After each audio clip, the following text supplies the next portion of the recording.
The phone rang while Alessandro De Luca was pouring himself a drink he didn't even want. It was late. The city outside his penthouse glowed in muted golds and blues, traffic moving far below like something distant and unimportant.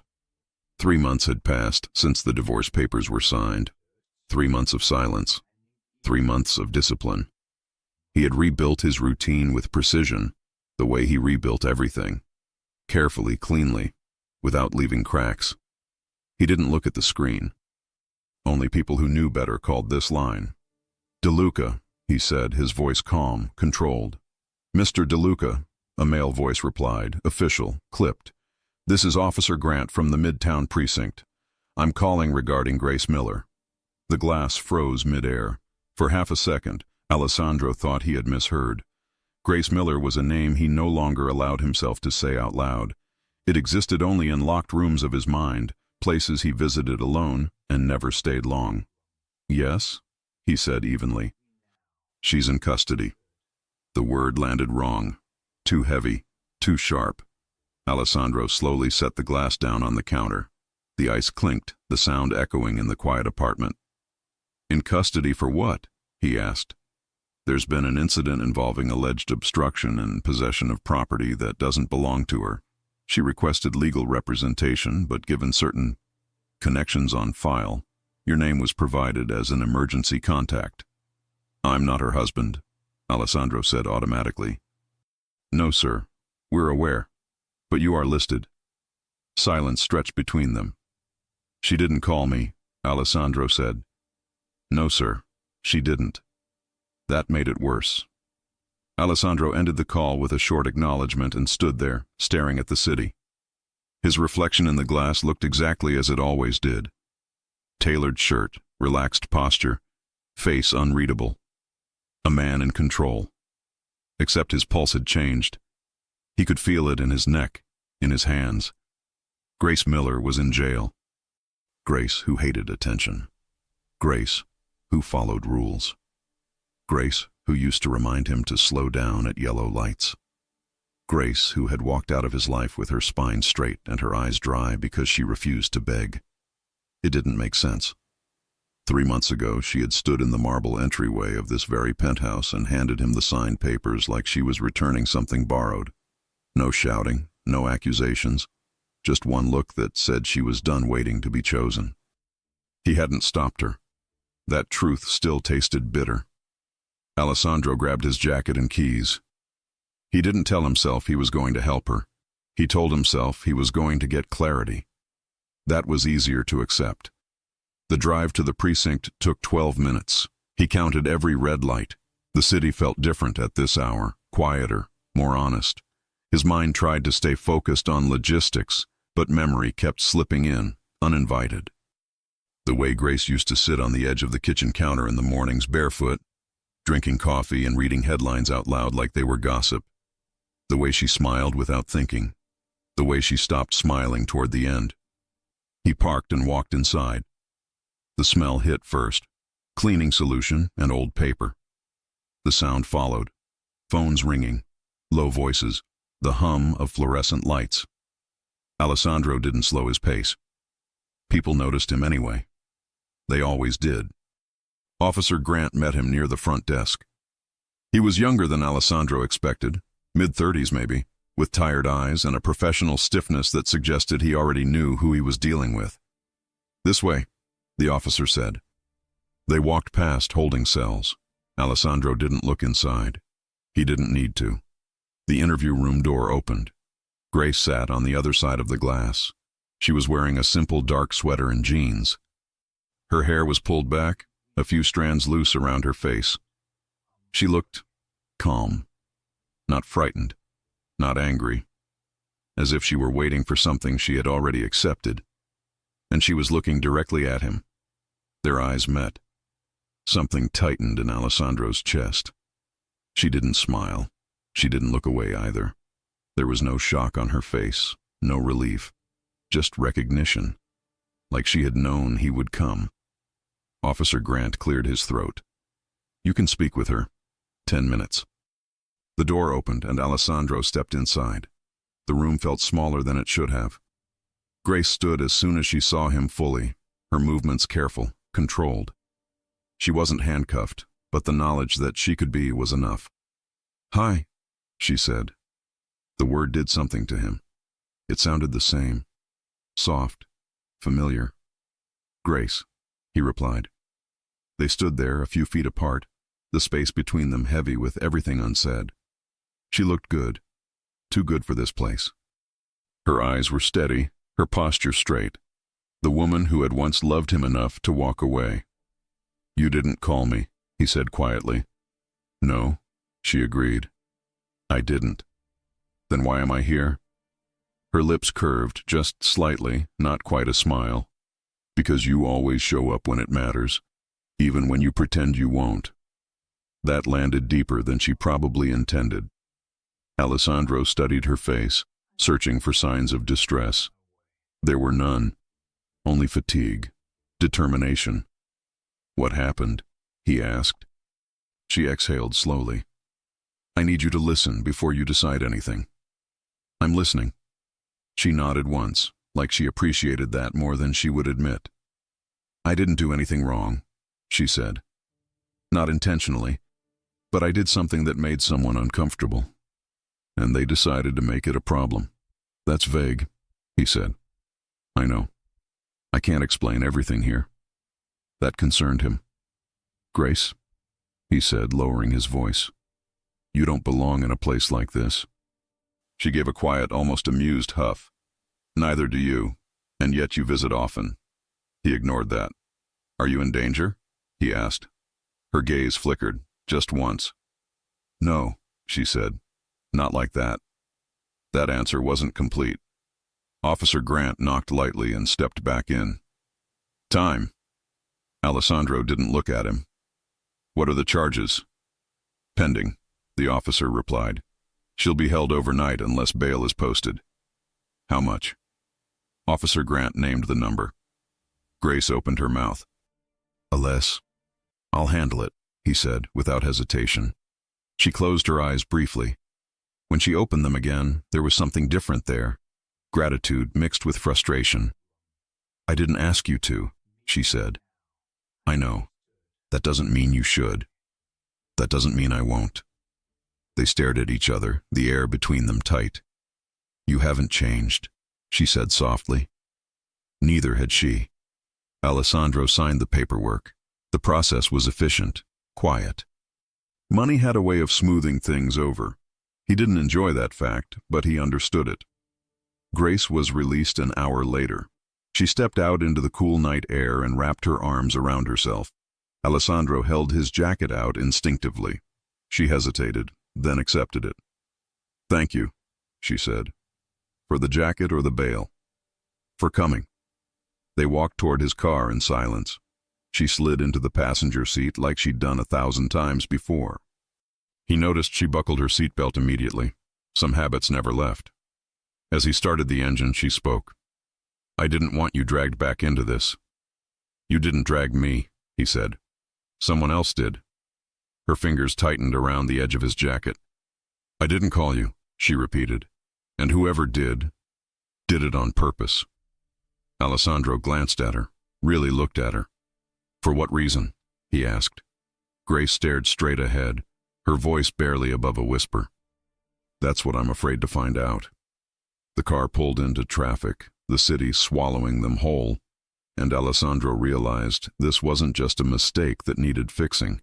It was the beginning of something neither of them had planned to face again. Alessandro kept both hands on the steering wheel, but his attention wasn't on the road.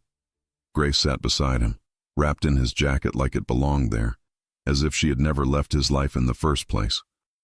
The streetlight slipped across her face in slow flashes. Each time the light caught her eyes, he saw the same steady gaze that used to undo him in private, calm on the surface, full of thoughts underneath. He drove in silence for 2 minutes before the quiet became its own kind of pressure. "You're going to tell me what happened," he said, not as a command, but as a fact. Grace stared out the windshield. "I'm going to tell you what I can." "That's not an answer." "It's the safest one." Alessandro's jaw tightened. He adjusted his grip on the wheel, forcing himself to breathe evenly. He'd spent 3 months training himself not to react to her, not to chase, not to beg, not to punish himself for missing her. But she was here, in his car, wearing his jacket. The universe had a cruel sense of humor. "Where are you staying?" he asked. Grace's lips pressed together. "Not far." "That's vague." "So as I'll handle it," she shot back. And for the first time since he'd walked into the precinct, her voice carried heat. Alessandro glanced at her, surprised by the spark. It was familiar. It used to show up when she thought he was being arrogant. She hated that part of him, the part that thought money and power could solve what honesty couldn't. He should have felt annoyed. Instead, something low and sharp moved through him. The reminder that Grace was still Grace, still fearless, still stubborn, still the only person who ever spoke to him like he wasn't untouchable. "Fine," he said. "I'll rephrase. I'm not letting you get dropped off somewhere unknown after you were detained." "I wasn't detained like I did something violent," she said dryly. "I wasn't in there biting anyone." He huffed a quiet laugh before he could stop it. "You'd lose." She turned her head, eyes narrowing. "Excuse me?" "You'd lose in a biting contest," he said, dead serious. Grace stared at him for half a second, then a soft laugh escaped her, quick and reluctant, like she hated that he'd made her do it. It hit Alessandro in the chest, the sound of her laughter. He'd forgotten how much it changed the air around him. She caught herself, wiped the smile away. "I'm staying at my sister's." "Which sister?" he asked. Grace blinked. "I only have one." "Then why did you answer like you had 3? "I didn't answer like that." "You did." She gave him a look. "You're still impossible." "And you're still dramatic," he replied, and immediately regretted it. Grace's expression shifted. The lightness disappeared. Alessandro kept his eyes on the road. He didn't apologize, not because he didn't want to, because apologies from him used to come with conditions, with explanations, with defenses. He was trying to do this differently. If there was even a this to do. They drove a few more blocks before she spoke again, quieter now. "My sister doesn't know about tonight," Grace said. "Why not?" "Because I don't want her scared. And because I don't want her telling me what she thinks you'll do." Alessandro's mouth tightened. "What does she think I'll do?" Grace shrugged, but her shoulders were tense under his jacket. "She thinks you solve problems in ways normal people don't." "That's unfair," he said. Grace turned to him slowly. "Is it?" He didn't answer because any answer would sound like a lie. He pulled into a private garage beneath his building. The security gate slid shut behind them, sealing out the night. He parked in his reserved space and cut the engine. For a second, neither of them moved. Grace's fingers toyed with the cuff of his jacket, rubbing the fabric like she was grounding herself. "I'm not going upstairs," she said. Alessandro looked at her. "You're not?" "No." "Grace." "I'm not coming back to your place," she said firmly. "Not after everything." Alessandro leaned back in his seat, his composure tight. "Then where are we going?" She hesitated. "You can drop me at my sister's." "Without answers?" Her gaze hardened. "Without control." That word stung, because she was right. He wanted control. He wanted to take this messy, confusing situation and lock it into a plan, a timeline, an outcome. Grace had left him because of control. He exhaled slowly. "I'm not trying to control you." "Yes, you are," she said, not cruelly, just honestly. "You always are, even when you're being kind." Alessandro turned his head toward her, eyes steady. "What do you want from me tonight?" Grace froze at the question. The air thickened. She swallowed. "I want you to not make decisions for me.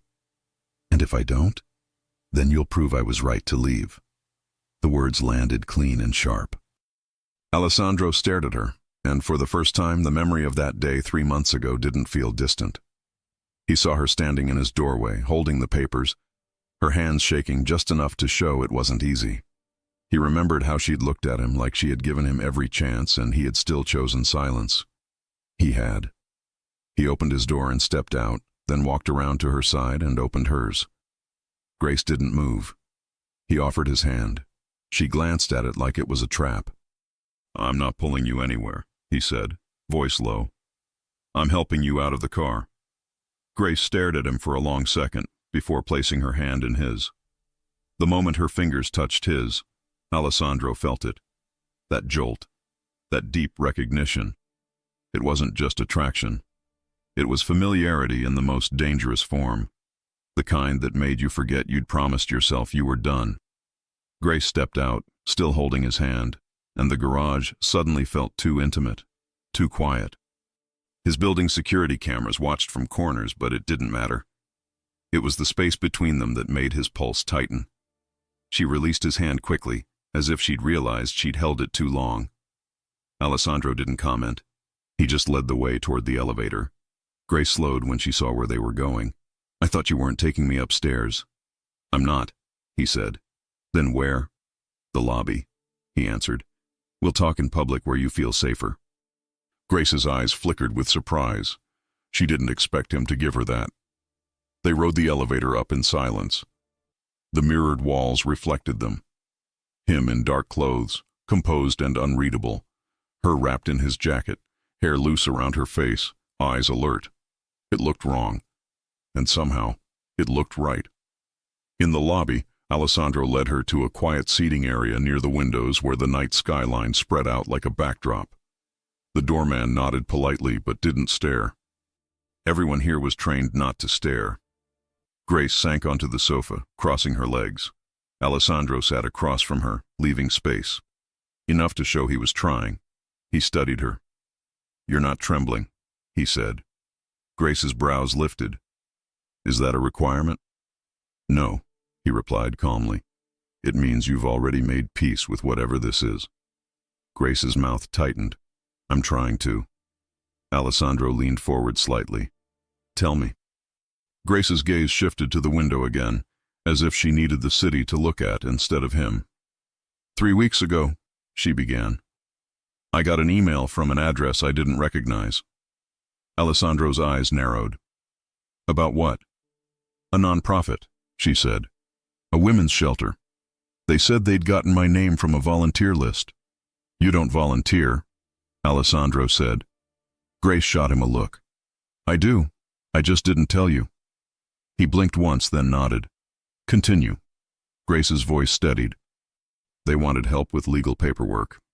Someone was donating supplies, but there were issues. Missing forms, confusion. They said they needed someone detail-oriented." Alessandro frowned.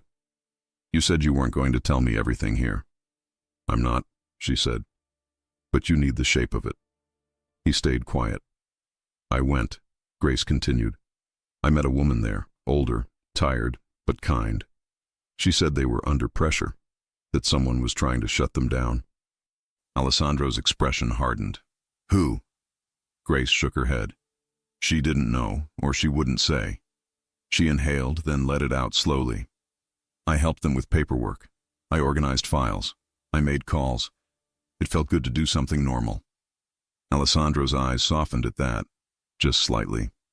He understood the craving for normal, but his version of normal didn't include shelters and paperwork. Grace continued. "A week later, a man showed up. He said he was a donor. He wanted to meet me." Alessandro's jaw tightened. "Describe him." Grace hesitated. Well-dressed, friendly, too friendly, like he was trying to be charming, but he didn't know how to stop. Alessandro's eyes narrowed further. "Name?"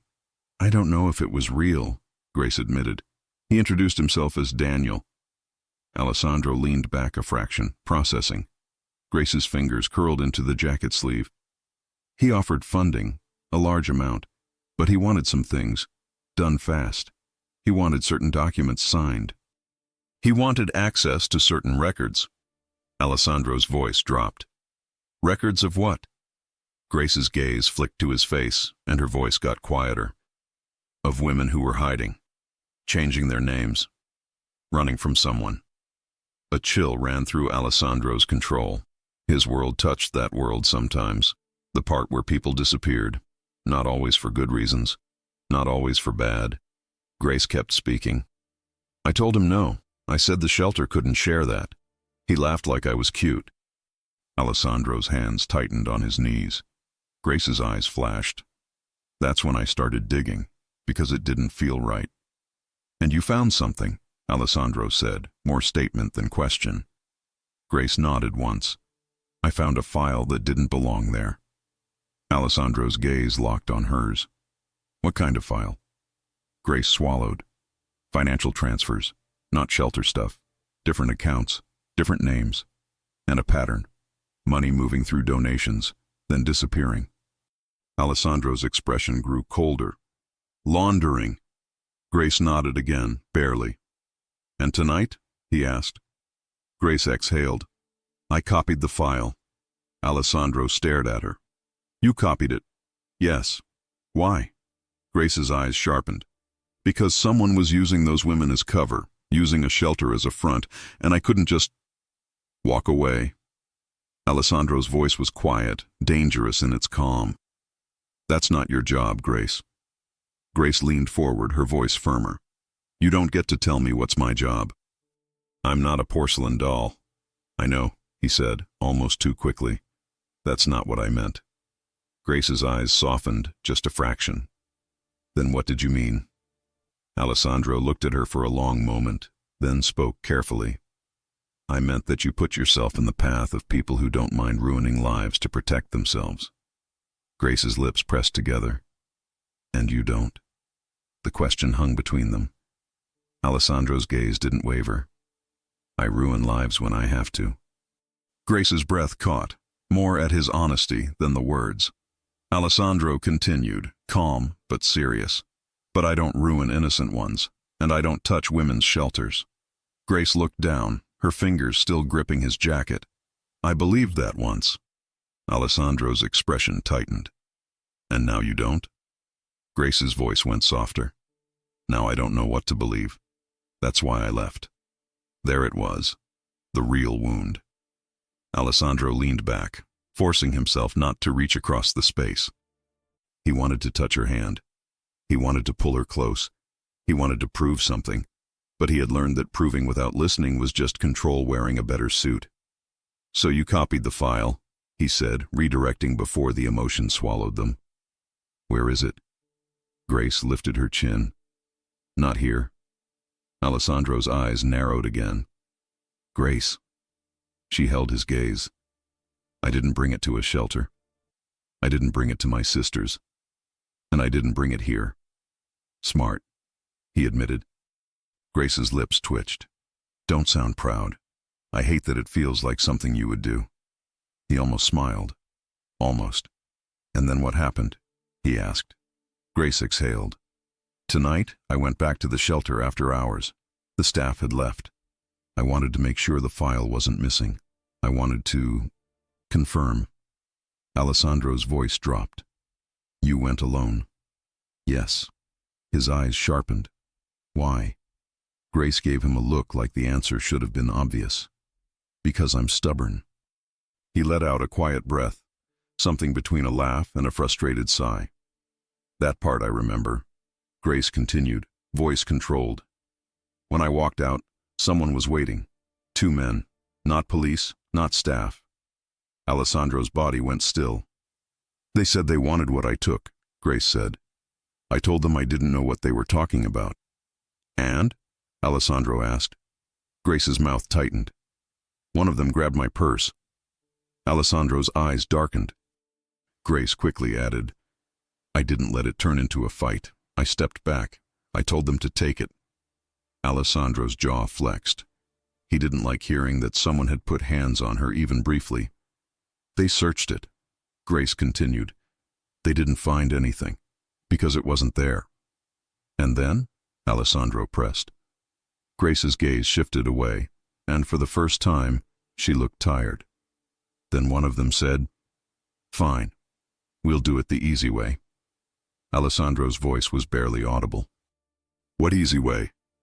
Grace looked back at him. They called the police. Alessandro blinked. They called the police. Grace nodded. They claimed I stole something from the shelter. A watch. Expensive. They said it belonged to a donor. Alessandro stared at her, then let out a slow breath through his nose. And somehow the watch was in my coat pocket. Grace finished quietly. Alessandro's eyes hardened, planted. Grace nodded, jaw tight. They made it look simple, like I was careless, like I was greedy. Alessandro's voice dropped. You've never been greedy. Grace swallowed. Tell that to the officers who looked at me like I was lying. Alessandro's chest tightened at that. He knew what it felt like to be judged without being heard. He hated that she'd felt it too. And you didn't call me, he said, returning to the point that had haunted him since the call. Grace's expression shifted again, guarded. No. Why? Grace stared at him for a long moment. Then she answered honestly. Because I didn't want to need you, she said. Alessandro's throat tightened. Grace continued, voice softer. And because I didn't want you to think I was using you. Alessandro stood slowly, then took 2 steps toward her, stopping at a respectful distance. He didn't touch her. He just looked at her like he was trying to memorize every detail. Grace, he said quietly, you could never use me. You don't even know how. Her breath caught at the sincerity. He lowered his voice further. And if you needed me, you should have called. Grace's lips parted, but no words came. For a second, they simply looked at each other. The city lights behind her turned her hair into a soft halo. The jacket hung on her shoulders like it belonged there, like he belonged there. Alessandro didn't move closer, but his presence did something anyway, wrapped around her, steady, protective, familiar. Grace's voice came out in a whisper. You make it hard to hate you. Alessandro's mouth tightened into something almost gentle. Good. Grace gave him a look that was half warning, half vulnerability. Don't get confident. I'm not confident, he said. I'm terrified. That confession surprised her. It surprised him too, the way it slipped out without permission. Grace's eyes softened, and for a heartbeat, she looked like she used to. Like she might step into him. Like she might let herself be held. Then she pulled back emotionally, as if she'd noticed the danger of that softness. Who called you? Grace asked, shifting the focus. Alessandro's expression turned sharp again. I'm going to find out. That's exactly what I didn't want, she said. Alessandro held her gaze. You don't get to walk into a trap and then tell me not to look for the hand that set it. Grace's voice firmed. I'm not asking you to ignore it. I'm asking you to not become that. That, he repeated. Grace nodded once. The man who solves everything with fear. Alessandro's eyes narrowed. Is that what you think I am? Grace hesitated. I think you can be. Alessandro stared at her, then spoke carefully. Then let me show you what else I can be. Grace's breath caught because there was no arrogance in his tone, only resolve. Alessandro reached into his pocket and pulled out his phone. He didn't call anyone. He just opened the screen and held it out to her. Grace frowned. What are you doing? I'm giving you a choice, he said. Grace's eyes flicked between his face and the phone. Alessandro kept his voice calm. You can leave now. I'll take you to your sister's, no questions, no pressure, or you can tell me where the file is, and we do this together. Legally, cleanly, no fear. Grace stared at him. For a second, the lobby felt too quiet, like the world was holding its breath.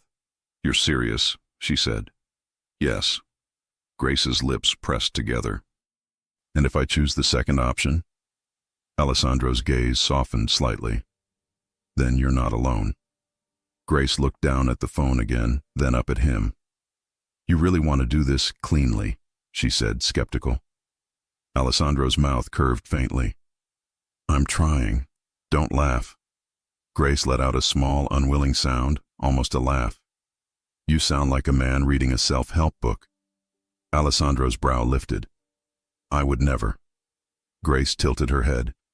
You absolutely would, if it had charts. He huffed a short laugh. If it had charts, I'd frame it. Grace's eyes warmed for a second, and there it was again. Connection, effortless and familiar, sneaking through the cracks. Then her expression tightened as reality returned. The file is not just about money, Grace said quietly. Alessandro's amusement vanished. What else is it about? Grace took a breath, steadying herself. Names. Alessandro's gaze sharpened. Whose names? Grace hesitated, then spoke carefully. People connected to the shelter, donors, staff, but also people who shouldn't be connected to it. Alessandro's voice dropped. Like who? Grace's eyes held his, and her voice became a whisper. Someone tied to you. Alessandro froze. Grace swallowed. That's why I didn't call you, because I didn't know if I was walking into your world, or if your world had already been inside mine. Alessandro's face stayed controlled, but something in his eyes shifted, an immediate, dangerous focus. He stepped closer, just one step, stopping himself before he invaded her space. Grace, he said, low and steady. Tell me the name. Grace's lips parted. Her throat worked as if the word was stuck there. Then she shook her head once. Not here, she whispered. Not in your building, not anywhere with cameras. Alessandro's gaze flicked upward, instantly noticing what she meant. He didn't argue. He nodded once, sharp. Fine. Grace exhaled, relief and fear mixing. I'm not going to do anything, he cut in, calm but firm. Until you tell me everything. And until you're safe. Grace's eyes searched his face, trying to find the lie. She didn't. Alessandro turned slightly, signaling movement without grabbing her. Come. Grace blinked. Where? To my car, he said. We're going to a place with no cameras, no staff, no audience. Grace hesitated. That sounds like the opposite of safe. Alessandro's mouth tightened in a restrained smile. I knew you'd say that. Grace's brows lifted. Then why? Because you trust me more than you want to admit, he said, voice low. Grace stared at him, startled by the accuracy. Alessandro held out his hand again, not demanding, offering. Grace looked at it, then at his face. For a long moment, she didn't move. Then she placed her hand in his. And as her fingers slid into his palm, she whispered a single sentence that made Alessandro's blood run cold. The person behind this, she said, barely audible, is someone who knows exactly how to hurt you, without touching you. Alessandro's grip tightened, not painful, just solid. He led her toward the doors, the city waiting outside like a test. And in the reflective glass, as they walked side by side, it looked less like a man rescuing his ex-wife, and more like two people being pulled back toward the same fire, whether they were ready or not. Alessandro guided Grace through the revolving doors and out into the cold night, his hand still around hers. Steady, not possessive. The city air smelled like rain that never fully fell, mixed with exhaust and late-night food carts. Grace kept her chin lifted, but her fingers tightened once, briefly, like her body was still catching up to what had happened. He didn't speak until they were inside the car again and the doors shut with a solid, private thud. No cameras, she murmured, glancing at the rear-view mirror. Or at least, fewer. Alessandro didn't start the engine yet. He studied her profile in the dashboard glow.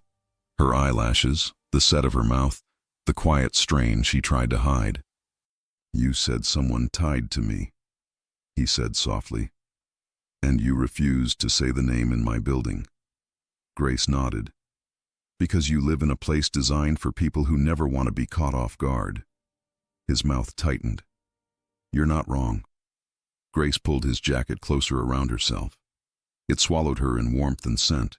Clean cologne, leather, something that always made her feel like she could breathe again and also couldn't breathe at all. Alessandro noticed. He didn't comment. He just asked, "Where do you feel comfortable talking?" Grace thought for a moment. Somewhere normal. Normal, he repeated, like it was a language he had once studied and forgot. Yes, she said, then added dryly, not a private club, not a back room, not a place where someone greets you by last name like you're royalty. Alessandro's eyes flicked to hers. So, a diner. Grace's lips twitched. A diner is perfect. He started the engine and pulled out smoothly, like he hadn't spent the last hour with his heart trying to break open. They drove in quiet for several minutes. The streetlights painted quick stripes across the windshield. Grace kept watching the mirrors, and Alessandro noticed that too. "You're checking if someone's following," he said. Grace didn't deny it. "Because I don't know if they stopped at planting a watch." Alessandro's voice stayed calm. "If someone is behind us, I'll know." Grace finally looked at him. "That's not comforting. That's terrifying." He glanced back at her, a hint of amusement touching his eyes. "It can be both." Grace exhaled, and despite herself, a small laugh slipped out. More like a breath with humor in it than a real laugh. Alessandro's hand stayed steady on the wheel, but something inside him loosened at that sound. They pulled into a 24-hour diner on a corner where the neon sign flickered like it was tired. Inside, it smelled like coffee, butter, and something fried. The booths were worn, the lights warm, and the people here looked like they had problems that didn't involve lawyers on speed dial. Grace paused at the door. Alessandro leaned in slightly. "Too normal?" Grace shook her head. "No, it's good." They slid into a booth near the back. Alessandro chose the seat facing the room without thinking. Grace noticed and raised an eyebrow. "You still sit like you're expecting an ambush," she said. "It's a habit." Grace's eyes narrowed. "Or a personality." Alessandro's mouth curved faintly. "That too." A waitress approached, mid-50s, kind eyes, sharp voice. "Coffee?" Grace blinked, caught off guard by how simple the question was. "Yes," she said quickly. "Please." Alessandro nodded. "Coffee?" "Black." The waitress looked at him like she'd seen 100 men like him try to look unbothered in places like this. "Honey, you sure you don't want sugar? You look like you've been chewing nails." Grace's lips pressed together to hold back a smile. Alessandro, to his credit, didn't flinch. "Black is fine." The waitress gave him a look that said she didn't believe him but didn't care. "Pie's fresh." Grace glanced at Alessandro once the waitress walked away. "You're going to act like you don't want pie." "I don't want pie," he said. Grace leaned in slightly, voice quieter. "You want pie." Alessandro stared at her, and his eyes warmed just a fraction. "You don't know what I want." Grace held his gaze. "I used to." The moment shifted. The air between them grew heavier, quieter. Alessandro's expression stayed controlled, but his eyes betrayed him. Grace broke it first, looking down at the table.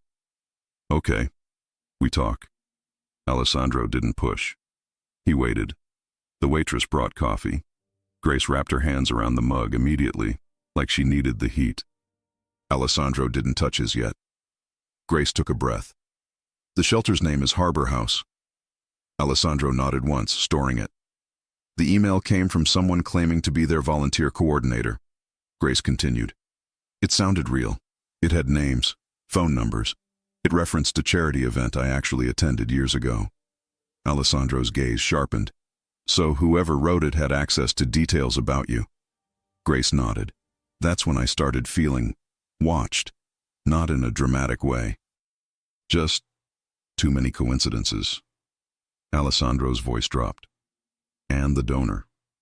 "Daniel," Grace said. "Probably not his real name. He was polished, friendly, and he kept calling me sweetheart, like he thought it made him charming. It made me want to throw my coffee at him." Alessandro's eyes flicked up. "Did you?" Grace shook her head. "I behaved. I'm proud of myself." Something in Alessandro's face softened, brief admiration.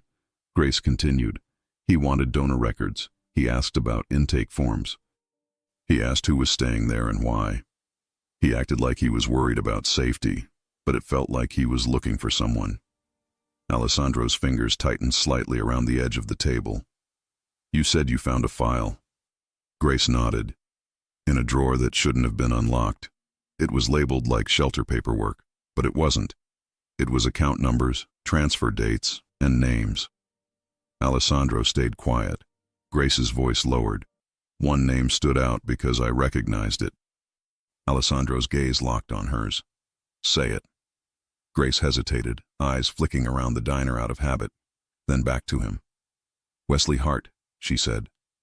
Alessandro's entire posture changed, not dramatic, not violent, just focused, like a door inside him had closed and another had opened. Grace saw it. "You know him." Alessandro didn't answer immediately. His silence was an answer on its own. Grace's fingers tightened around her mug. "Who is he?" Alessandro finally spoke carefully. "He's not one of my men." Grace watched him closely. "He's a consultant," Alessandro continued. "A fixer. He offers services to people with money who want problems to disappear. He doesn't belong to my organization, but our circles overlap." Grace swallowed. "So he could have gotten my name through you." Alessandro's jaw flexed. "Possibly." Grace's eyes flashed. Not anger exactly. Pain. "That's what I was afraid of." Alessandro leaned forward slightly. "Grace, listen to me. If he targeted you, it wasn't because you matter to my world. It was because you matter to me." Grace froze. The words landed softly, but they hit hard. Alessandro didn't look away. He kept going, voice low. "People like him don't waste effort unless there's leverage." Grace's breath caught. "So I'm leverage." "You're not an object," he said immediately. "You're not a tool, but to him, yes. That's how he thinks." Grace stared down into her coffee like she could dissolve her thoughts in it. "And I walked straight into it." Alessandro's voice gentled. "You walked into it trying to protect women who needed help." Grace's lips pressed together, emotion tightening her throat. "I still feel stupid." "You're not stupid," he said. "You're brave, and you're stubborn, and I—" He paused, as if choosing the right truth. "I miss you." Grace looked up sharply. Alessandro held her gaze. No theatrics, no apology wrapped in excuses. Just the raw statement, simple and direct. Grace's voice came out quieter than she intended. "You didn't miss me enough to stop the divorce." Alessandro's expression tightened, but he didn't retreat. "I thought letting you go was the only way to keep you safe." Grace let out a small, bitter laugh. "You said you wouldn't make decisions for me tonight." He exhaled slowly, accepting it. "You're right." The waitress appeared again with a slice of pie and set it down in the middle of the table like a judge delivering a verdict. "On the house," she said, looking straight at Alessandro. "You both look like you need sugar before you say something dumb." Grace's eyes widened. Then she laughed, real this time, surprised. Alessandro blinked once. "We didn't order that." The waitress shrugged. "You needed it." She walked away. Grace looked at the pie, then at Alessandro. "See? Normal. You just got emotionally supervised by a stranger." Alessandro's mouth twitched. "I don't like it." Grace picked up her fork. "You love it." "I do not." Grace took a bite and closed her eyes for a second, like it was the best thing she'd tasted in months. Alessandro watched her without meaning to. The way her lips moved, the way she relaxed, just a little. Grace caught him staring. "Stop." Alessandro didn't. "You look better when you're not holding your breath." Grace's cheeks warmed. "I'm not holding my breath." "Yes, you are," he said calmly. "You always did around me toward the end." Grace's fork paused. The truth sat between them like the pie. She set the fork down slowly. "The file," she said, pulling them back. "I copied it." "Where is it?" Alessandro asked. Grace hesitated. "I put it somewhere safe." "Safe how?" "Safe from your world," she said honestly. "And from mine." Alessandro didn't flinch at the implication. "Tell me." Grace's voice lowered. "I rented a small storage locker, 24-hour access, cash payment, no name. The drive is in a sealed envelope inside a tin, under a stack of old blankets." Alessandro's eyes narrowed. "You rented a storage locker with cash." Grace lifted her chin. "I learned from you." His lips parted, then closed. "That's not the lesson I wanted to teach you." Grace's gaze softened, just slightly. "I know." Alessandro leaned forward again. "Grace, if Wesley Hart is involved, then the locker isn't safe for long. He'll trace patterns. He'll watch. He'll find the shelter, and then he'll find you. Grace swallowed. I didn't tell anyone. You didn't have to, Alessandro said. If he planted a watch on you, he can plant eyes on you too. Grace's face tightened. So what do we do? Alessandro's voice stayed steady. We get the drive, tonight. Grace blinked. Tonight? Yes. Grace's fingers gripped the mug again. Alessandro. He softened his tone. We don't have to do anything aggressive. We retrieve it, we hand it to an attorney, and we force this into daylight. Cleanly. The way you asked. Grace studied him like she was searching for the old version of him. The one who would solve everything with pressure and fear. Instead, she saw a man trying. A man choosing restraint because she asked him to. It was unsettling. It was attractive. Grace's voice came out quieter. If we retrieve it, you'll see everything. I want to, he said. Grace's eyes held his. And if the file proves someone you know is involved? Alessandro didn't hesitate. Then they're not someone I know anymore. Grace's throat worked. That's a big promise. It's not a promise, he said. It's a line. Grace exhaled slowly, then nodded once. Okay. Alessandro stood and offered his hand again across the table. It was such a simple gesture, but it carried everything. Partnership, protection, choice.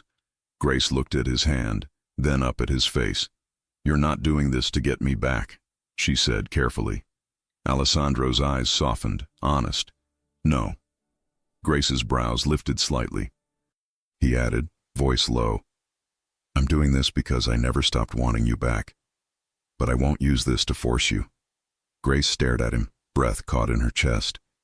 Then she placed her hand in his. His fingers closed around hers, warm and steady. They walked out of the diner together, the bell over the door chiming like a quiet announcement. The night air hit them again. Alessandro guided her toward the car, but his gaze flicked across the street, scanning. Grace noticed. What? Alessandro didn't answer right away. He opened her door, waited until she was inside, then shut it gently. He moved to his side, slipped into the driver's seat, and started the engine. Grace watched his face, the slight tension in his jaw. Alessandro, she said softly. What is it? He looked in the rearview mirror again, once, twice, then finally spoke. I think, he said, calm but certain, we're not leaving this parking lot alone. Grace's stomach tightened. Outside, across the street, a dark sedan that hadn't been there before eased its headlights on, slow, patient, like it had all the time in the world. And Grace realized the next question wasn't whether they should go get the drive tonight. It was whether they could get there first. Alessandro didn't start the car right away. The dark sedan across the street idled with its headlights on, angled just enough to pretend it was nothing. Too still, too patient. Grace felt it before she fully understood it. The same instinct that had told her the shelter email wasn't normal. The same quiet warning that had followed her for weeks. Is that them? She asked, keeping her voice steady. It's someone, Alessandro replied. His tone was calm, almost casual, but his eyes were sharp.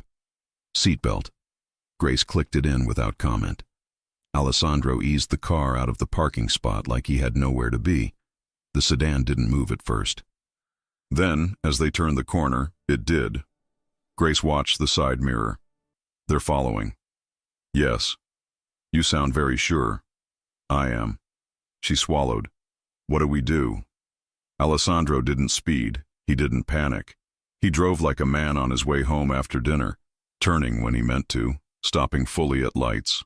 The sedan stayed back, careful not to be obvious. We don't go to the locker, he said. Grace's heart dipped. But the drive. Not with an audience, he cut in gently. We change the rhythm.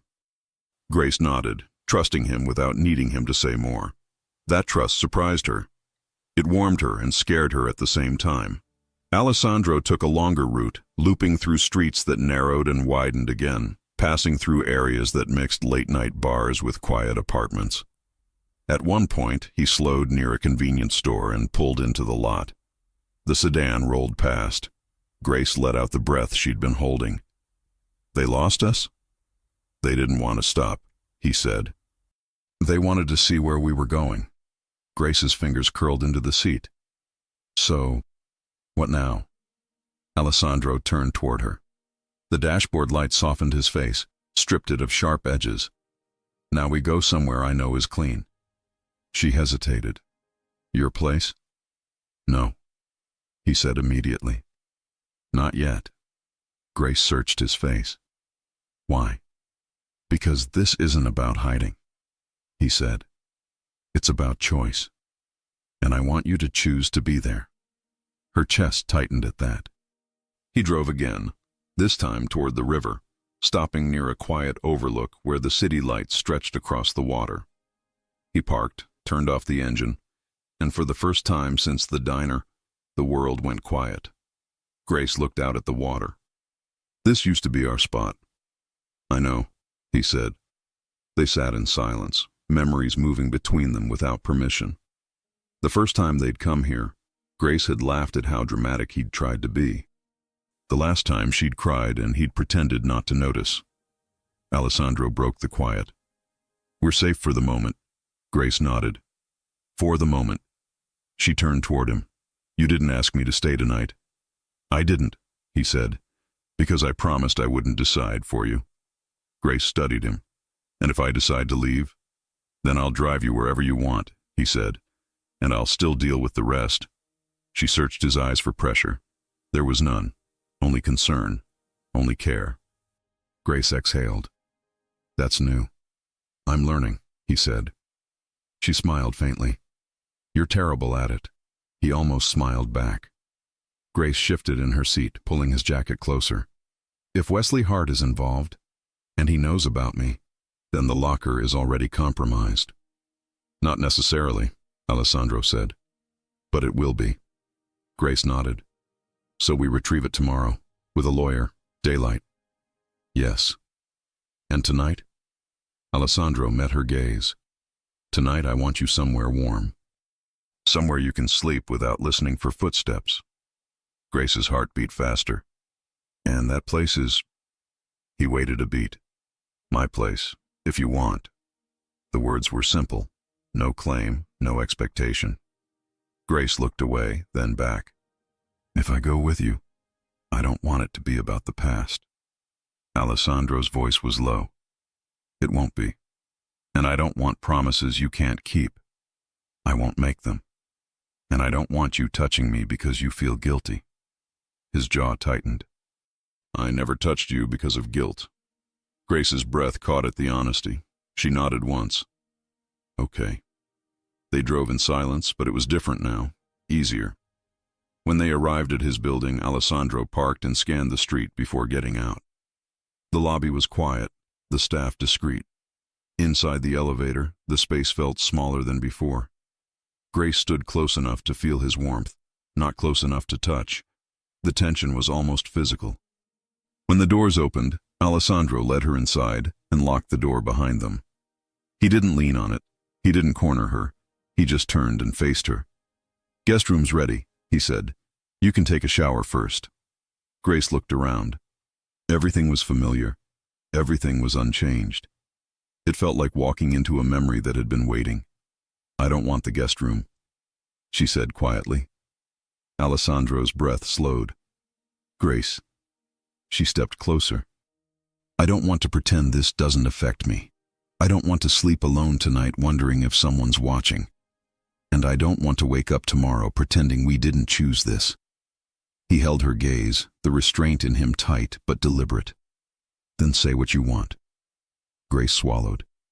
I want to stay with you. Tonight. Alessandro nodded once. Okay. He didn't touch her right away. He took off his jacket from her shoulders slowly, carefully, like it mattered. Then he set it aside. Tell me to stop, he said softly. Grace stepped into him. The kiss was unhurried. No rush. No hunger disguised as urgency. Just warmth, recognition, and a quiet ache easing at last. Grace's hands rested against his chest, feeling his heartbeat steady under her palms. Alessandro's hands framed her waist, respectful, grounding. He kissed her again, deeper this time, and Grace melted. Not because she was weak, but because she finally felt safe enough to let go. They moved together naturally, shedding layers of fear more than clothing. Laughter slipped in when they bumped into the couch. He brushed hair from her face and whispered her name like it was still his favorite word. Later, they lay tangled in sheets, the city glowing faintly through the windows. Grace rested her head on his chest, listening to his breathing. "This doesn't fix everything," she said quietly. "I know," he replied, "but it helps." "Yes." She smiled faintly. "I missed you." Alessandro closed his eyes. "I missed you more than I let myself admit." Grace traced a slow line across his skin. "Tomorrow changes things." "Yes." "And Wesley Hart won't like daylight." "No," Alessandro said. "He won't." Grace lifted her head, meeting his gaze. "If this gets worse," he cut her off gently, "it won't get careless." She studied him. "That's not the same thing." Alessandro's expression tightened. "No, it isn't." Outside, somewhere far below, a car door slammed. Grace stiffened. Alessandro felt it instantly. His body went alert, listening. "What is it?" she whispered. He didn't answer right away. He reached for his phone on the nightstand, checking a message that had just come through. His face went still. Grace's heart picked up. "Alessandro?" He looked at her, voice calm but serious. "We have a problem." Her breath caught. "What kind?" "The kind that means Wesley Hart knows you're not alone anymore." Grace's stomach tightened. Alessandro set the phone down and pulled her closer, protective without being suffocating. "And that means," he added quietly, "tomorrow just became very important." Alessandro didn't move away from Grace when he said it.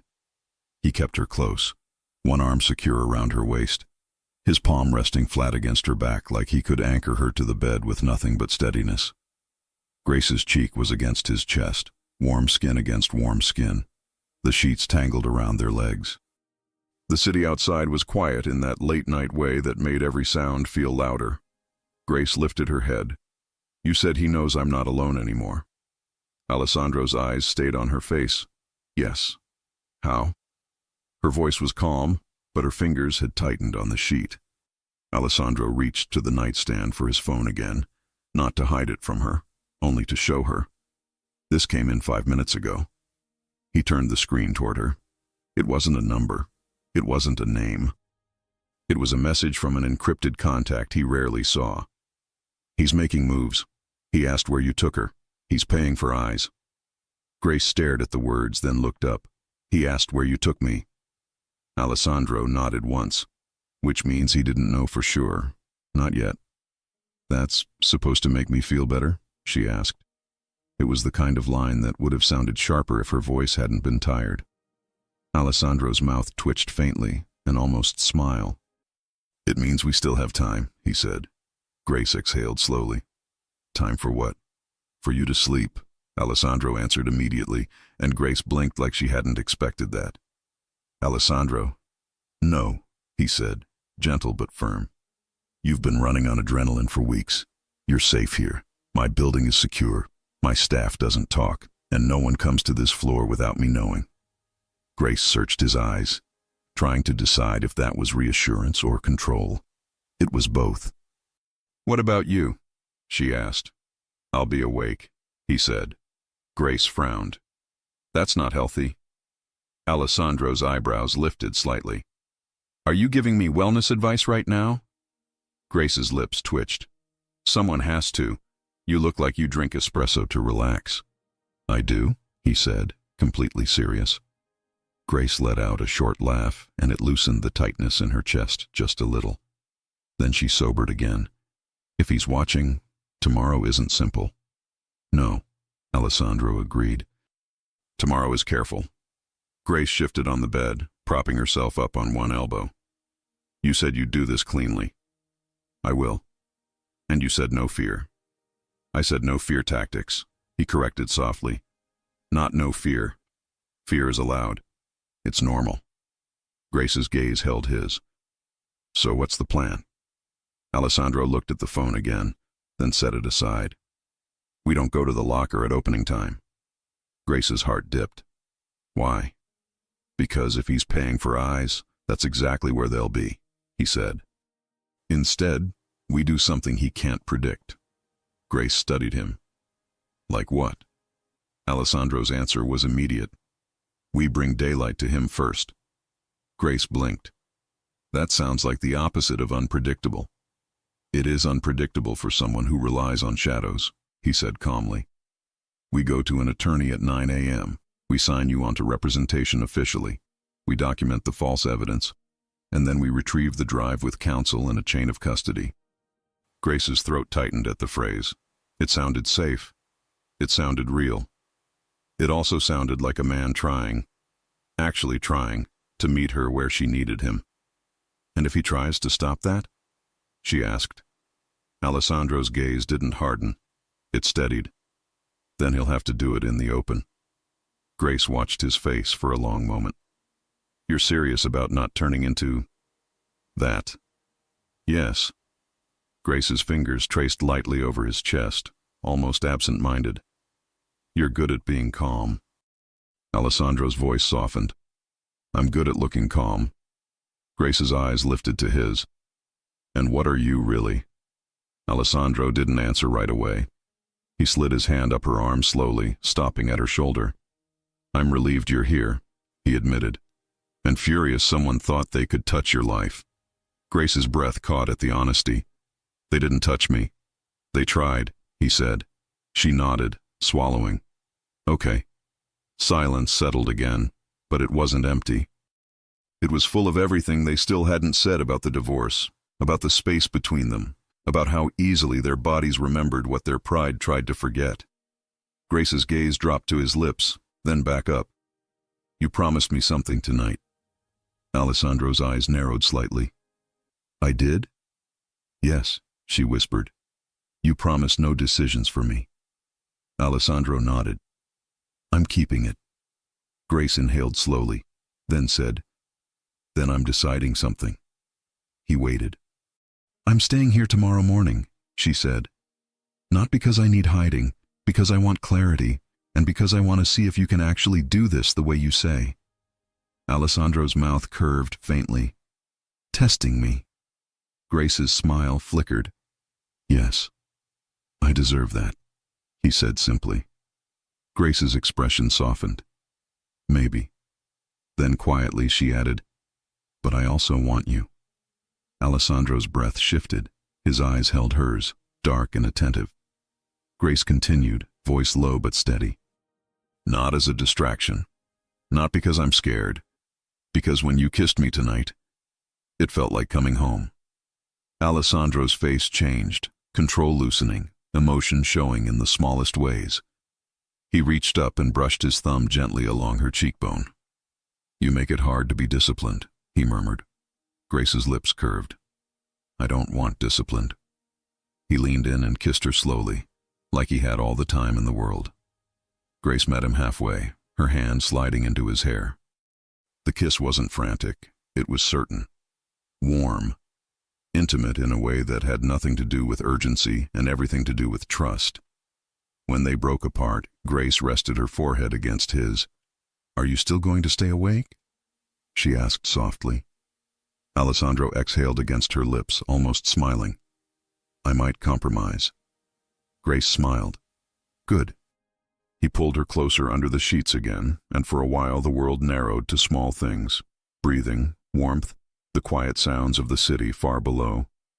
Grace finally let her eyelids close, her body easing, the tension draining from her muscles. Alessandro stayed still, listening to the slow, steady rhythm of her breathing as it deepened. When he was certain she'd drifted, he slipped out of bed carefully, moving like a shadow without drama.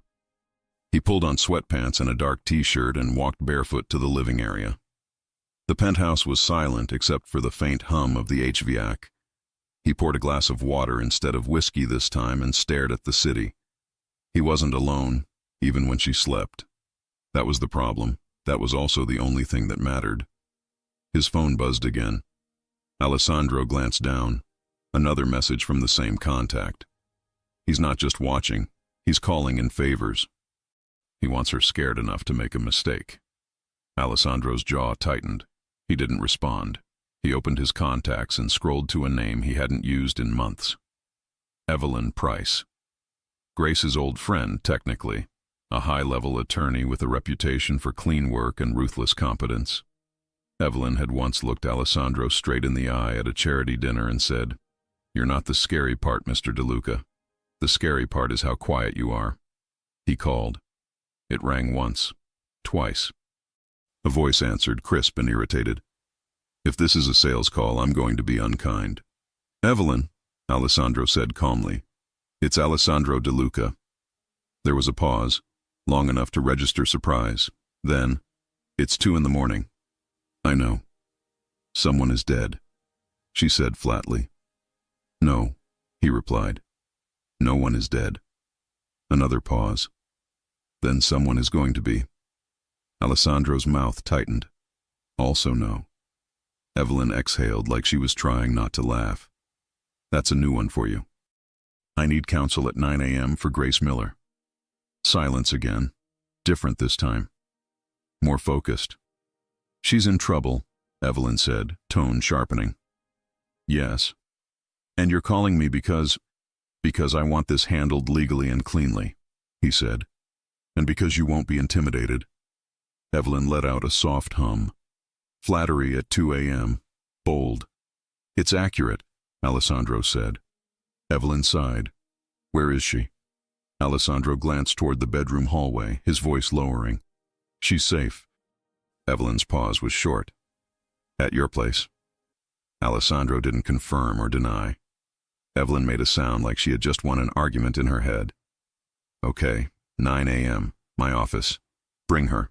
Bring every detail." "And Alessandro?" "Yes." "If you try to assist in any way that makes a judge raise an eyebrow, I will personally drag you into court by your collar." Alessandro's mouth curved faintly. "Understood." "And tell Grace," Evelyn added, "that if she's been brave alone, she doesn't have to be brave alone anymore." Alessandro's voice softened. "I will." He ended the call and set the phone down, the water untouched. He stood at the window, watching the city like it was a map, like he could see every threat moving across it. Then he heard soft footsteps behind him. Grace. She appeared at the edge of the living room, hair loose, his sheets still warm against her skin. She wore his shirt now, oversized on her, and the sight of it made Alessandro's control slip in a way that wasn't convenient. "You weren't in bed," she said quietly. Alessandro turned toward her, keeping his expression gentle. "I didn't want to wake you." Grace walked closer, stopping a few feet away. "You called someone." It wasn't a question. Alessandro nodded. "Evelyn Price, 9 a.m. Grace's face softened. "You did that for me." "I did that with you," he corrected. "You asked for clean." "I'm giving you clean." Grace's eyes glistened slightly, but she blinked it away quickly like she refused to cry from gratitude. "I'm not used to you doing things without trying to control the outcome," she said. Alessandro stepped closer, slow, giving her room to back away if she wanted. She didn't.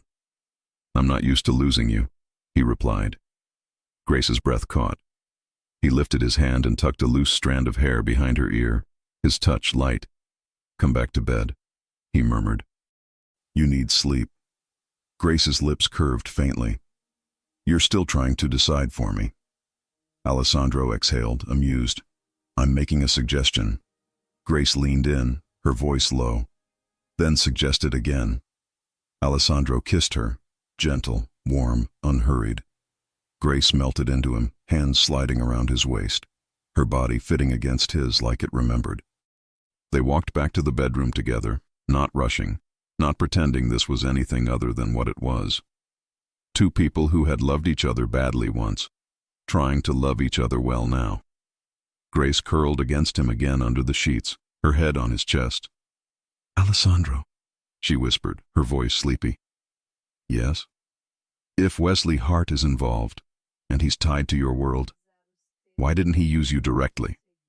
Alessandro's eyes opened slowly. He stared into the dark. That, he said quietly, is the right question. Grace shifted, looking up at him. So what's the answer? Alessandro hesitated, then spoke carefully. Because he doesn't want me angry. He wants me unsure. He wants me divided. Grace's brows knit. Divided how? Alessandro's hand tightened slightly around her shoulder. Between protecting you and protecting something else. Grace went still. What else? Alessandro's throat tightened with a different kind of tension now. One that wasn't about danger outside, but about what lived inside the truth. He didn't want to say it. He also knew he couldn't avoid it forever. He exhaled slowly. There's one way someone like Wesley Hart gets bold enough to use you. Grace's voice was barely a whisper. Tell me. Alessandro looked down at her, eyes steady but serious. Because he believes, Alessandro said, that you have something I can't afford to lose. Grace's stomach tightened. I'm not a thing. I know, he said immediately. But he thinks in leverage. Grace swallowed. And what does he think I have? Alessandro's voice dropped, controlled and careful. A key, he said, to something I kept from you. Grace froze, her eyes wide in the dim light. What did you keep from me? She whispered. Alessandro didn't answer. He held her close, his silence loud in the dark, and Grace realized the next morning wasn't just about a drive in a storage locker. It was about what Alessandro had hidden during their marriage, and why Wesley Hart believed she could unlock it. Grace didn't sleep after that.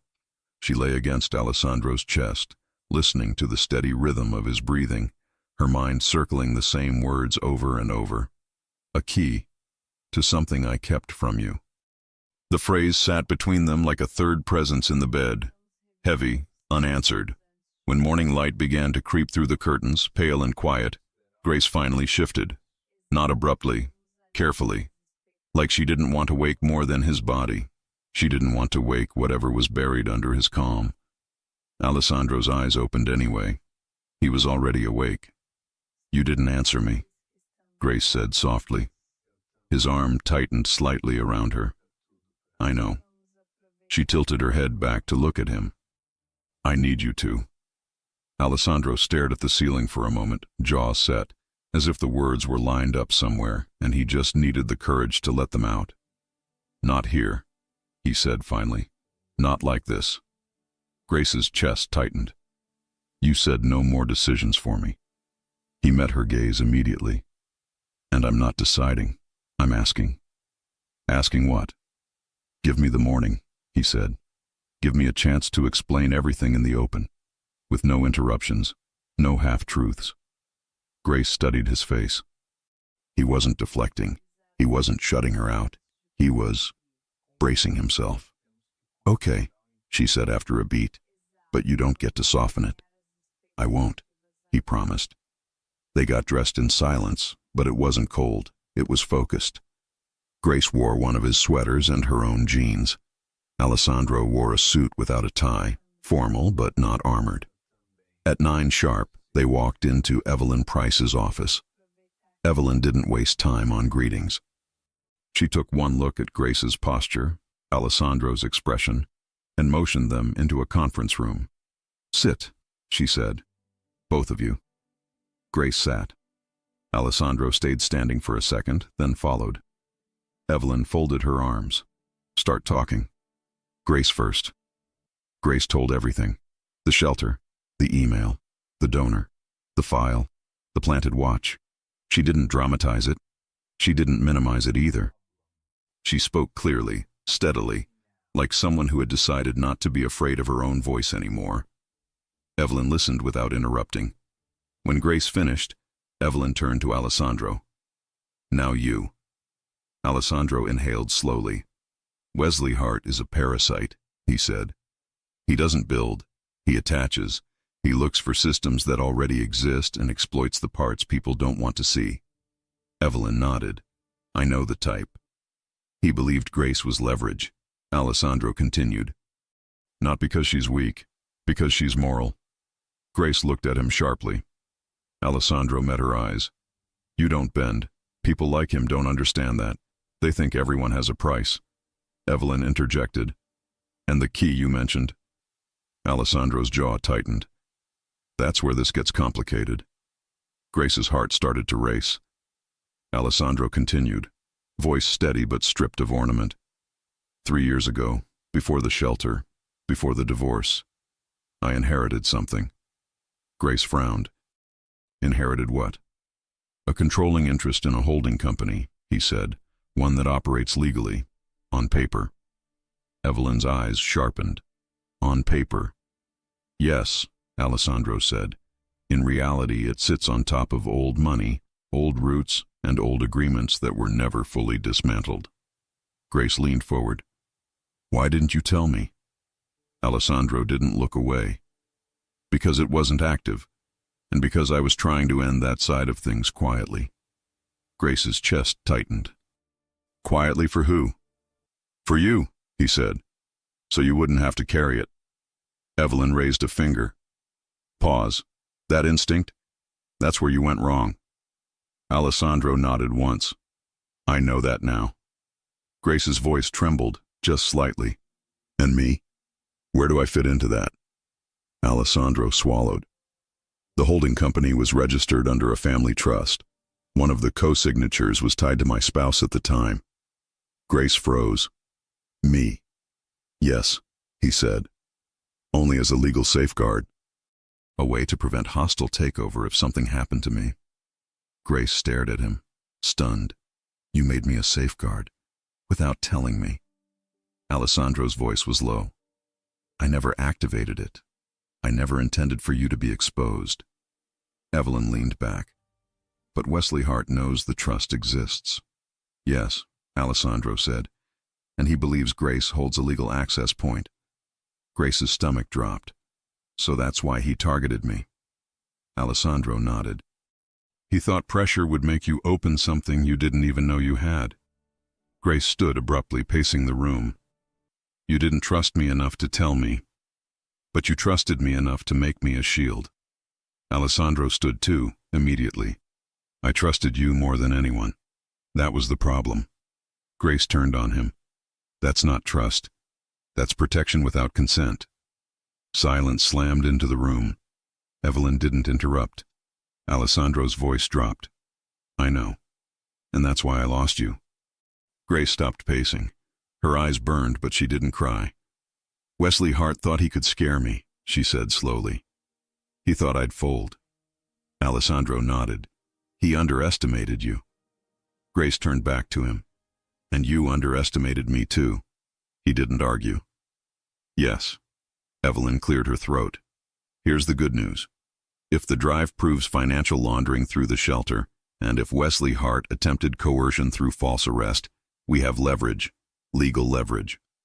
Grace looked at her. What happens to me? Evelyn's answer was immediate. You walk free, clean, possibly as a witness. Grace exhaled shakily. And him? Grace asked, nodding toward Alessandro. Evelyn smiled thinly. He stays out of my way and listens. Alessandro nodded once. Agreed.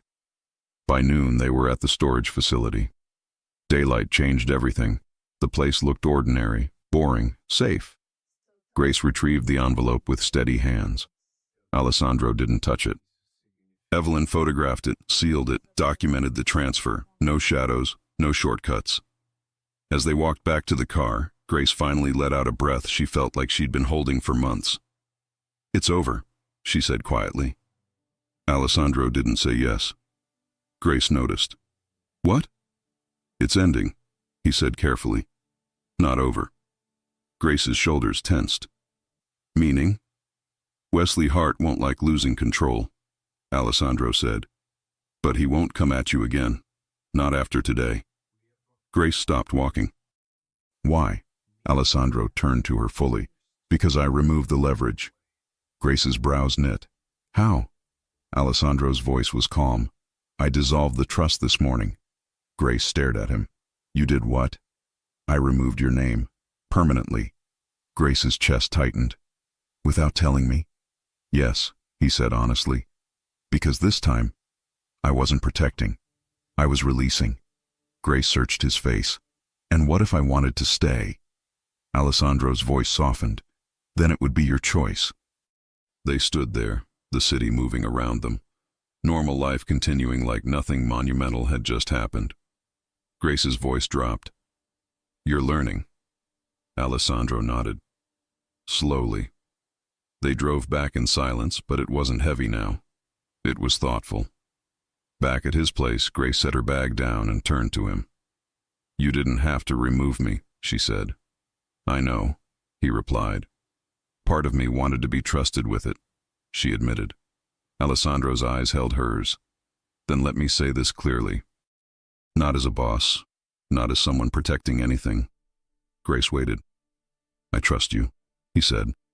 With truth, with choice, with me. Her throat tightened.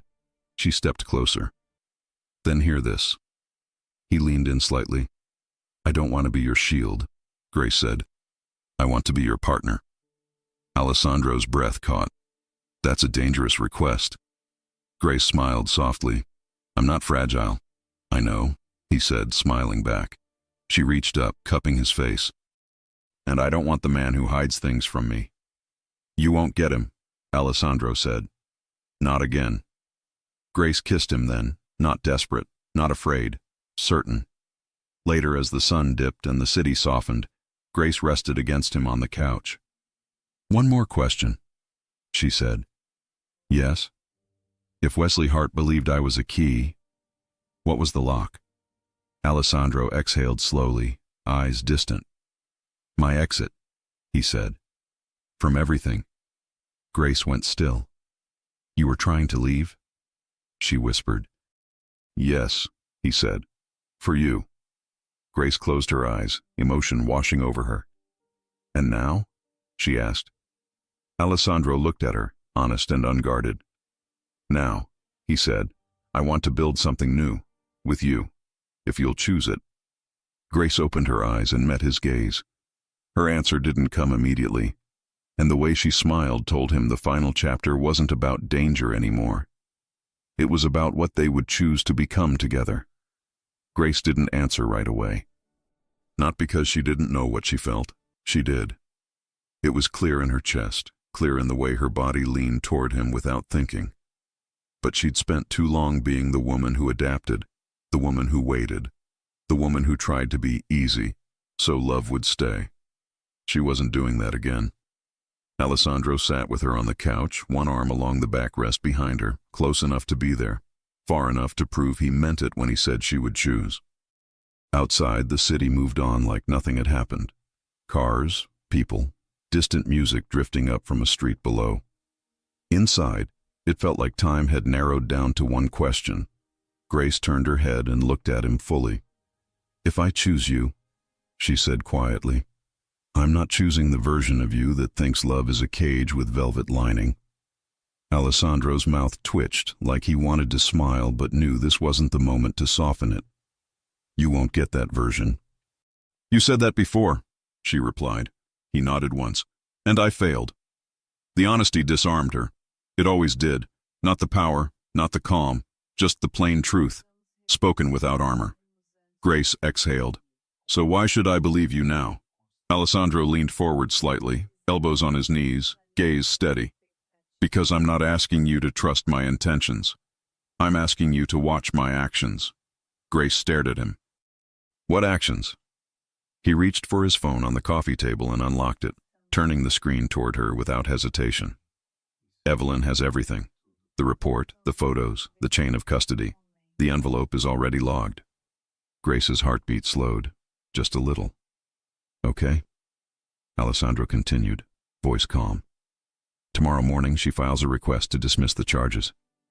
She also files a complaint for false evidence and unlawful coercion. The shelter's board will be notified.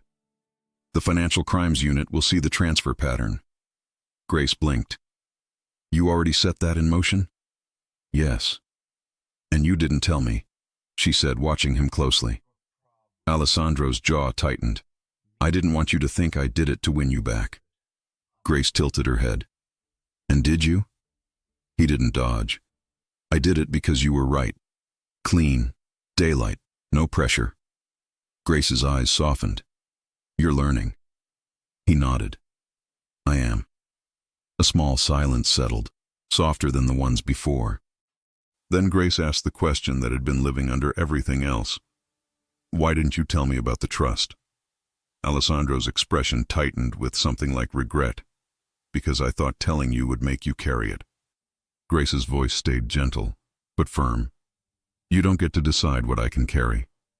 He looked at her, eyes steady. I know. Grace studied him for a long moment, then shifted closer, resting her hand on his knee. The touch was simple. It felt like an agreement. Here's what I want, she said.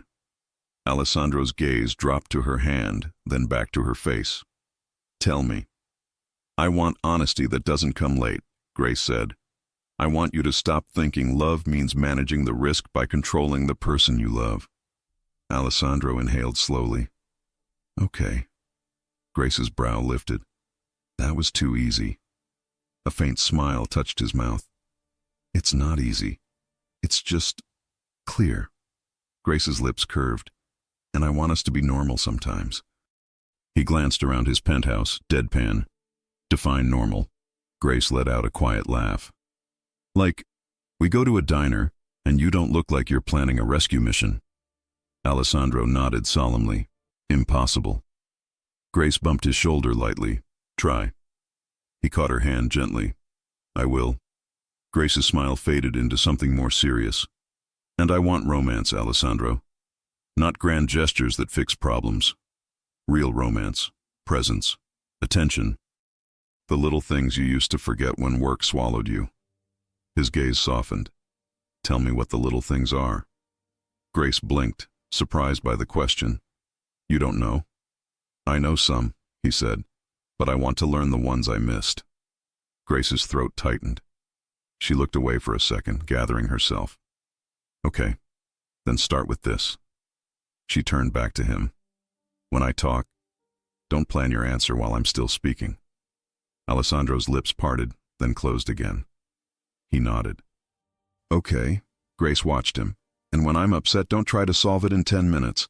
He exhaled like that one hurt. That will be harder. Grace smiled, soft and real. Good. Try anyway. Alessandro took her hand and brought it to his lips, kissing her knuckles. Slow, deliberate. Grace felt it everywhere. Warmth, memory, longing. But this time, it didn't feel like being pulled into the past. It felt like being invited into the future. He lowered her hand gently. Now tell me, he said quietly, what you want to choose. Grace held his gaze, heart steadying. I want to choose you. Alessandro didn't move for a beat, like he didn't trust the world not to take it away the moment he reacted. Then his expression shifted, subtle, but unmistakable. Relief first, then something deeper, something that looked like a man finally letting himself believe he could be loved without earning it through sacrifice. Grace's voice softened. But I'm not moving back in tonight. Alessandro blinked. You're not? Grace's mouth curved. No. His eyebrows lifted. That's unexpected. Grace smiled. See? Normal. Alessandro exhaled a laugh, quiet and helpless. Where are you going? Grace slid off the couch, still holding his hand. I'm going to my sister's. I'm going to sleep in my own bed. I'm going to wake up and choose you again in the morning. Alessandro's gaze followed her like he was trying not to beg. And if something happens? Grace stepped closer, rising onto her toes to kiss him softly. Then you'll hear from me, not from a police officer. He closed his eyes briefly, as if that healed something in him. Grace pulled back.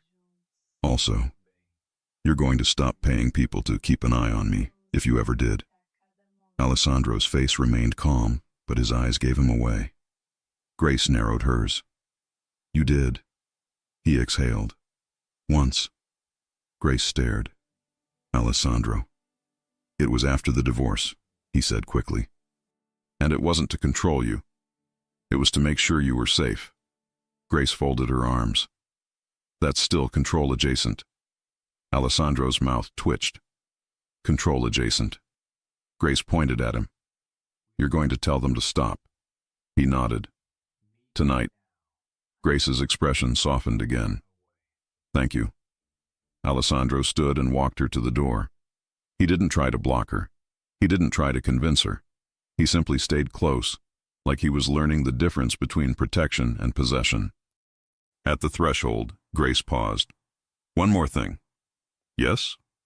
Grace glanced at his bare feet, then up at his face. You're going to eat, and you're going to sleep. Alessandro looked offended. I'm being ordered. Grace smiled. Suggested. He huffed a quiet laugh. Fine. Grace leaned in and kissed him again, slow and warm. Then she stepped back. Tomorrow, she said. Alessandro's gaze held hers. Tomorrow. Grace left. The door clicked shut. Alessandro stood still for a moment in the quiet apartment, the place feeling different without her breath in it, like it remembered her and waited. He turned, walked to the window, and looked out over the city. His phone buzzed. A message from Evelyn. FYI, Wesley Hart's attorney called mine. They're asking for a private resolution. Translation: they're nervous. Alessandro stared at the screen. Private resolution meant money. It meant silence. It meant they were used to buying their way out of consequences. Not this time. His phone buzzed again. Another message, from the same encrypted contact. He wants to meet. He says he can make it all disappear. Alessandro's jaw tightened. A year ago, he would have gone alone, handled it quietly, and told Grace nothing so she could sleep. Tonight, he did something else. He called Evelyn. She answered on the second ring. Tell me you're not meeting him. I'm not, Alessandro said. But I want you to know he reached out. Evelyn exhaled, satisfied. Good. Send me the number. Alessandro forwarded it. Evelyn's tone turned clinical. He's fishing. If you bite, he'll claim you threatened him, or he'll try to pull you into a side deal that looks terrible in court. I know, Alessandro said. And, Evelyn added, Grace is not to hear about this from anyone except you. Alessandro's voice softened. She won't. Evelyn paused. You sound like a man who's trying to be decent. I am, Alessandro said. For her. Evelyn sighed. Then keep doing it. I'll handle the legal side. You handle the emotional side. And Alessandro? Yes. Don't propose in a courtroom. I'm begging you. Alessandro blinked. That wasn't my plan. Evelyn scoffed. Men like you always have a plan. Good night. Alessandro ended the call, staring at the city again. He wasn't going to meet Wesley Hart. He wasn't going to play shadow games. And tomorrow, Grace would choose him again. Or she wouldn't. The thought should have terrified him. It did. But it also felt clean. He finally understood. Love wasn't secure because you controlled the perimeter. Love was secure because the person stayed. Freely. Alessandro turned away from the window and walked to the kitchen. He opened the fridge. He stared at it like it might attack him. Then he pulled out a container labeled in neat handwriting. Grace. Sunday sauce. Do not touch. He froze. A slow smile spread across his face, genuine and stunned. She must have left it there months ago. Or maybe she'd brought it today and told the staff to put it inside. Either way, it felt like a message. Not dramatic, not a grand gesture, just a quiet reminder of home. Alessandro exhaled a laugh and shook his head. Unbelievable. He warmed it up anyway. And for the first time in 3 months, he ate something that tasted like being forgiven. But as he stood there with a bowl in his hands, the question he couldn't ignore pressed against his ribs. Tomorrow morning. When Grace looked at him in daylight, with everything on the table, would she still want him? Grace woke up in her sister's guest room to sunlight and the smell of coffee. Her sister, Natalie, stood in the doorway with a mug and a look that said she knew everything without being told. Grace groaned. Don't. Natalie handed her the coffee. I wasn't going to say anything. Grace narrowed her eyes. That's a lie. Natalie smiled sweetly. Okay, fine. I was going to say, you look like you slept, which means you were somewhere you felt safe. Grace took a sip, eyes down. I did. Natalie leaned against the door frame. Was it him? Grace didn't answer immediately. Natalie softened. Grace, if you're going back, go back because you want love, not because you want relief. Grace nodded, the words landing exactly where they needed to. That's what I'm doing. Natalie studied her face. Then go. An hour later, Grace walked into Evelyn Price's office again, this time alone. Evelyn looked up from her desk. You look calmer.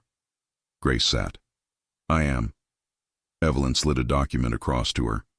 Charges are being dismissed. The evidence is compromised. The facility's board is cooperating. Wesley Hart's side is suddenly very interested in staying quiet. Grace stared at the paper, relief washing through her so strongly she almost laughed. It's done, she whispered. It's clean, Evelyn corrected, and there's more.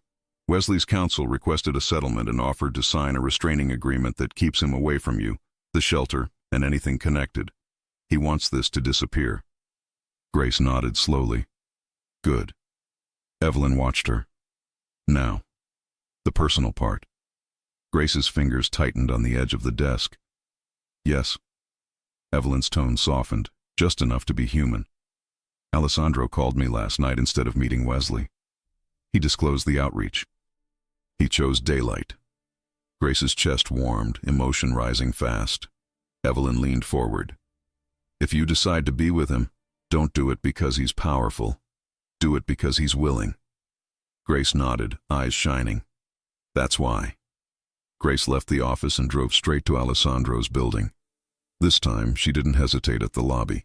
She didn't scan corners. She didn't brace. She went up. Alessandro opened the door before she knocked, like he had been waiting right behind it. He looked different in daylight, still composed, still controlled, but softer around the eyes. He hadn't shaved. He looked like a man who slept poorly and hoped anyway. Grace stepped inside. He didn't speak right away. Neither did she.